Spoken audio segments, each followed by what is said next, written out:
Krishna conscious farmer is thinking, well, how do I cooperate with that system? What do I do to cooperate with that system? Not how do I exploit that system and use it for my own personal sense gratification, my own personal economic development. Mm-hmm. So how do you do that? Is that with cow and hand tools, or? Well, in terms of calories, the number of calories you put into growing food and the number of calories you get back, actually the most efficient system is agriculture done by hand. It sounds crazy, because it's so easy to jump on a tractor and rip up some ground and all that. But when you actually think carefully about all the inputs and the carbon footprint that you create, and all the entanglements with doing, especially highly mechanized farming, it's very entangling. I probably spend half my time fixing equipment just to keep it running so that I can go out and do farming on a large scale. And I'm not even a large-scale farmer. I just did a few acres, which is actually quite a lot when you do it organically. So the commitment to do it by hand means to successfully grow, for example, grain on a large scale, you need draft animals. How are you going to, if you're not going to use a tractor, because that's exploitive, the manufacturing process of the tractor is exploitive. And if you have an approach that says, well, you can't use animals because that's exploiting animals. You can't use horses, you can't use oxen, you can't use mules, you can't use any of the traditional draft animals. How are you going to do it?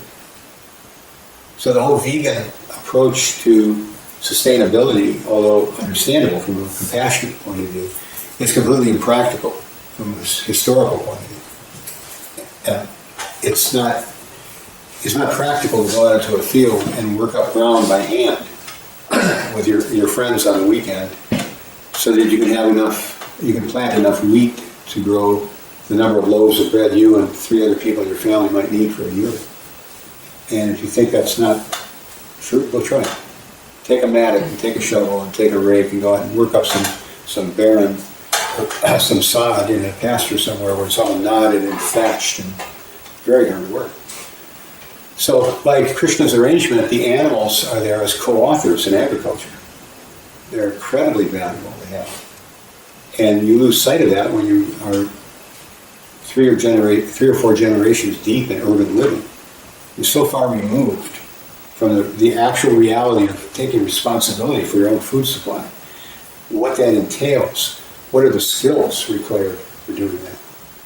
What are the tools you need for doing that? What kind of social setting, cultural backdrop has to be there to actually grow grain, to grow it, to harvest it, to process it, to store it, to protect it? Every step of all of that requires a lot of culture and a lot of skill and a lot of care and a lot of social skills, so that you have wonderfully loving, interdependent relationships with others. So when you're removed from that by 2, 3, 4 generations, like most young people are today, they kind of naturally gravitate towards these philosophies like being vegan, which again, I understand it. I hardly take any milk products unless it's from a protected cow, the IMSA cow.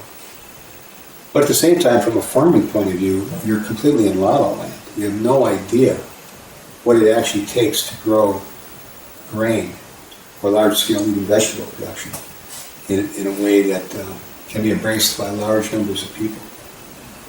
So the animals are family. They're co-authors in agriculture. They should be co-authors in agriculture.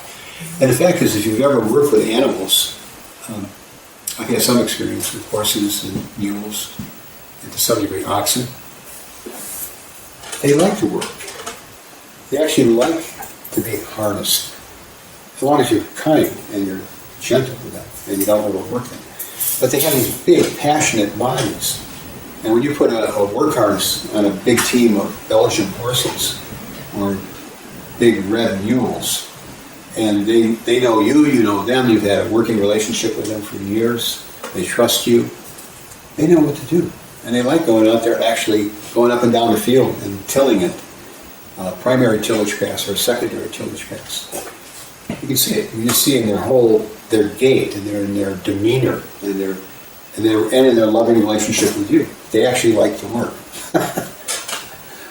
So that's a very different understanding of how the creation, how I should say, how to approach the growing of food so that the animals are an integral part of your family.